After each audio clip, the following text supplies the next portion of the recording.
find yourself getting free drinks, attention, enemies, friends? Stay tuned to see if you have pretty privilege.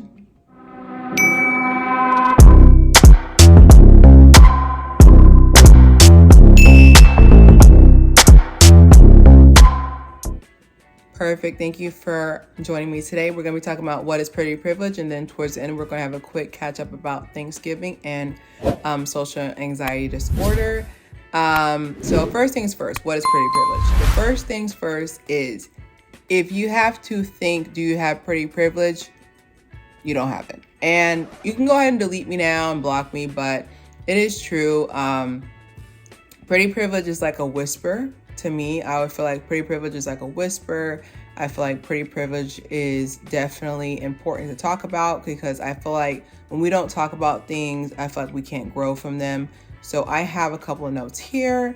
And the first thing I have is the halo effect. And like I said, this is going to be introducing a series, and it's going to be a 10-part series that I have. So the first episode, official episode, is going to be a week from now on the 29th to end out the month, and we will continue the series sporadically. I want to be done before Valentine's Day, so give me some time, and then I'll see how you guys are reactive towards it, and then if it's good or bad, I'll see if I'll continue or not. So first things first is the halo effect. The halo effect is the reason why. I actually have an example, real world example. Halo effect would be in the case of the notorious Darius Jackson and Miss Beautiful Keke Palmer. I feel like halo effect is when you think somebody looks good and means they're a good look. So halo effect is, we are all visual creatures, and, just scientifically, we should be visual creatures, because think about it. When we see that someone doesn't look like healthy, we'll be like, okay, this person's sick. I gotta stay away from them for my own survival, And, vice versa too, like, people just automatically think, someone who's good looking, has good qualities, or trustworthy. So, of course, as that case gets settled, I still feel like there was a lot of people, even after the fact, that were still like, oh, he could never, even with the proof of the videos. Okay. There's a lot of people saying, oh my God, he could never do that because they're attracted to him. And like, honestly, like pretty privilege, that'll be part of this 10-part series too. But pretty privilege overall is, I feel like it can be a good and a bad thing. I feel like it has determined and really set the pathways of how we treat each other, even, in regards to jobs and opportunities. I have on here that the taboo about pretty privilege is the fact that it's already been decided. There's nothing you can do. Now, when I mean there's nothing you can do, I mean, like, I'm not talking about, surgery is always there, but when it comes to pretty privilege, like, your parents' parents already decided it for you. You don't really get to choose it, and I know that sounds kind of basic and kind of idiotic, but it's true. And I feel like that also adds to the reason why, you get punished and tortured for being beautiful as well. And I don't know, like, I feel like that's part of it, that whenever I see someone being, tormented for being beautiful, I'm just like, you're really tormenting their grandmother or grandfather because they look like them. I know I look like a carbon copy of my grandmother, actually. I don't look like my mom. I think that's so cute, by the way. But it's just, I don't know. I just feel like there's a taboo of it because of the fact that, like, it does breed an insecurity. It does have, like, this unsaid rule that people who have pretty privilege are aware of it, and I feel like there are people who are aware of it, like I said, like, I didn't get to we're almost there, but I didn't get to almost a million. Ooh, I'm speaking in existence. Ooh.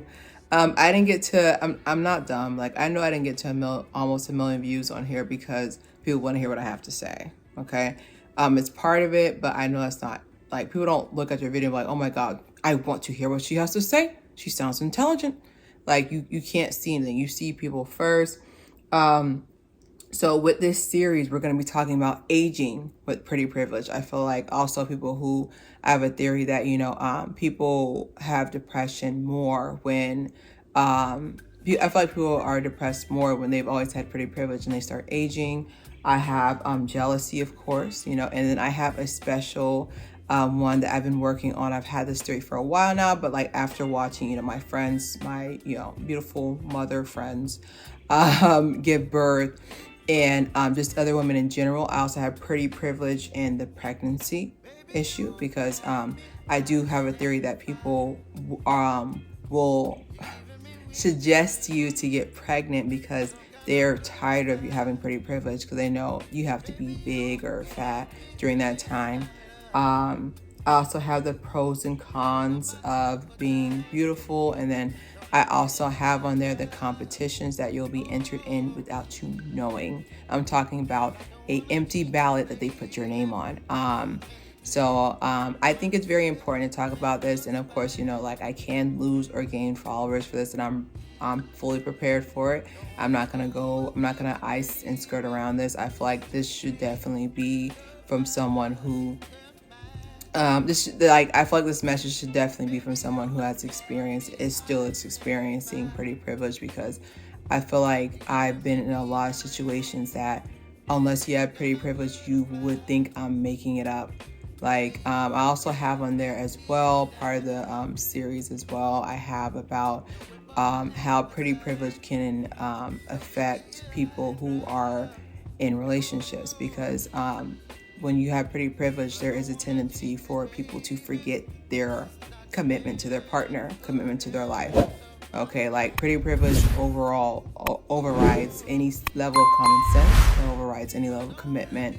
And people don't believe you because they're just like, this person would never. I was just like, they haven't found somebody who's really attractive that makes them lose all sense. Okay, so series is gonna start off. Hope you like it. First episode is gonna be next Wednesday. So let's talk about Thanksgiving. So Thanksgiving is coming up, and I remember last year I touched on it a little bit, but we're gonna talk about SAD, seasonal anxiety disorder. I think I said social anxiety disorder earlier. My bad. But definitely for sure, before we get into the disorder, I wanted to talk about Thanksgiving. So I made a couple of points. First things first. Y'all can't cook. Okay? I'm going to keep saying this message each year. Y'all can't cook. I'm not talking about me either. I'm Haitian. We've been cooking since birth. Y'all can't cook. Like, I've been to the potlucks. I've been to the, I'm not talking about my friends. All my friends are mostly Caribbean. We're diverse, but mostly Caribbean. So the food's on point. The belly button is full. But I'm just talking about in general, y'all can't cook. And it's not your fault. That's not me to come yell at y'all. It's not y'all fault, but y'all cannot cook. And I think the reason behind that is because the old heads are holding on to these recipes for dear life. I really feel like they're holding on to these recipes like their life depends on it. And the thing about it is, as I'm getting older, that's why I hate getting older, because I'm realizing that the more emotional mature you get, the more you realize how many people aren't. It's rare for me to find somebody who's on the same emotional level as me. Ooh, I know that sounds like elitist, but I'm just saying, there are certain things that I would never say to someone. I could be having the worst day of my life. There's been plenty of times where I literally, I had a horrible day at work, or I just had a series of unfortunate events happen, and I'll come on here and film like it's nothing, because I feel like that's situational. But people who use other people as lightning rods, I'm having a bad day, everybody's having a bad day, people like that. So let's stop capping. But yeah, definitely for sure. As I get older, I definitely understand why they hold on to the recipes, because think about it, everybody's going off and starting their old families. Think about the process back in the day. Everybody just stayed. Grandma was there, auntie was there, uncle was up the street, everybody was within the vicinity. But since there's no money in these cities, because no offense, y'all work these jobs to the cemetery, okay? Y'all not giving the jobs up, so people got to go to bigger cities or different cities to make more money. And the caveat to that is the fact, that now you got family that's on the other side of the world, or you got family that's on the other side of the state, and unless your family is very stubborn or not stubborn, they're not gonna move with you. Okay, so I think them holding on to the recipe is like, okay, if I hold on to the recipe, they're gonna have to come back for something. Or if I hold on to the recipe, they're going to still need me. And like I said, like to all the elders out there, baby boomers, not millennials. Yeah, keep calling us ancestors. I don't know why. But like to all the elders out there, we still need y'all guidance. We still need y'all advice, non-judgment. Okay? Villages shouldn't have pitchforks. All right? Okay? But I just feel like a lot of them are holding, and it sucks because like to me, like whenever I hear somebody and they're just like, oh my God, I don't speak my natural language, or oh my God, I don't cook, I don't know how to do this. I was like, and they blame themselves. Now, mind you, there's a certain level of accountability that you got to take that on, but that wasn't your job. When you have a child, when you create life, you need to create good, habits with them. So when you sit there and tell me that your daughters know how to cook and you laugh about it, why? I feel like the episode of Spider-Man when they point at each other. You're the reason why little mama can't cook. Like, it's not like somebody else is going to come cook. Like someone else is going to come teach her. Like, you need to take accountability for that. But like also old heads as well. Like you got to release them you got to release the Kraken, release the recipes and actually teach. Don't sit there and try to be like impatient, like truly make sure that the skill is mastered, because I can definitely say for certain, like I said, like I was raised by baby boomers, and I can tell you patience is not their forte. It's not their it's not their forte. It's not their valissimo. Like it's nothing. Okay, it's nothing. It's not their forte. So it's very much, you come in incomplete and you kind of fill in the pieces. But like I definitely for sure now cookbooks. I know we can't get no cookbooks from the previous generation, because even when I make rice, like I just kind of eyeball it. Like there's no 2 cups of rice to cover the water. We're not doing that. Like it's literally. It's like, you get what I'm saying? It's literally like you just know how to do it. Enough, my child. Like the ancestors are telling me, suffit. Like they're telling me enough is enough for the rice. We don't know how to do that.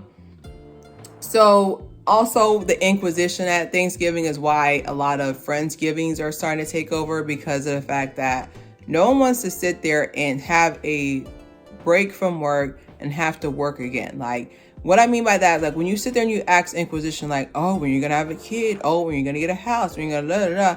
And my thing is like, I've never seen anything come from that. Like, you ask when somebody's gonna have a kid, you ask when someone's gonna graduate, all these questions, like this whole Inquisition, like I'm trying to relax from my stressful job I have to work to pay bills, because of the fact that the inflation is not stopping. Okay. And like I said, like, I don't know where, like, I'm trying to say, I'm coming from, like, I have no idea. Okay. Like I have no idea where to begin with that, but definitely having the Inquisition each year is not where it's at. So we're going to go ahead and talk about SAD. So SAD is seasonal anxiety disorder. And I can definitely say I've definitely dealt with it in the past as well. Seasonal anxiety disorder, seasonal anxiety, depression as well. I feel like I want to keep talking about it, not because like I've had it in the past, but I want you guys to know this is perfectly normal. Think about it. The sun's not here as much. Sun brings happiness. Like there's been levels of serotonin correlated to sun rays. Okay. So you want to make sure that during this time, especially if you're away from family, make sure you're doing stuff that you like. Like I'll put on a good Christmas, like I'll put on like a good Christmas movie. Yes, we skip a Thanksgiving. Christmas movies always put me in a good thing. Or like, I'm a little girl at heart. Like I love Barbie and the Nutcracker, 8, slap, all this. Like Barbie and the Nutcracker is just so fire. It's so fire. Like it's so fire. Do something you like. Go get lost in a book. Go watch a good movie. If you like working out, you do yoga, call a friend who's funny. Call me. Not really, I'll be asleep, but call a friend, like do something to get your mind off of it, because it's very easy to sunk into that, especially like when you see so many pictures, social media. Also during the holidays, I would also suggest to do a detox of social media, because especially if you're away from family, you're going to be looking at their pictures, looking at their videos, you're going to feel some type of way, and then you're by yourself. Like, I would definitely say for sure, like during the holiday season, just take care of yourself. Please know that this is just keyword, it's seasonal anxiety disorder. So I just want y'all to know that it's just a seasonal thing, you know, come spring, come Valentine's Day. Definitely for sure, just take care of yourself. Have a happy Thanksgiving, and don't forget to subscribe, share. It's Claire here.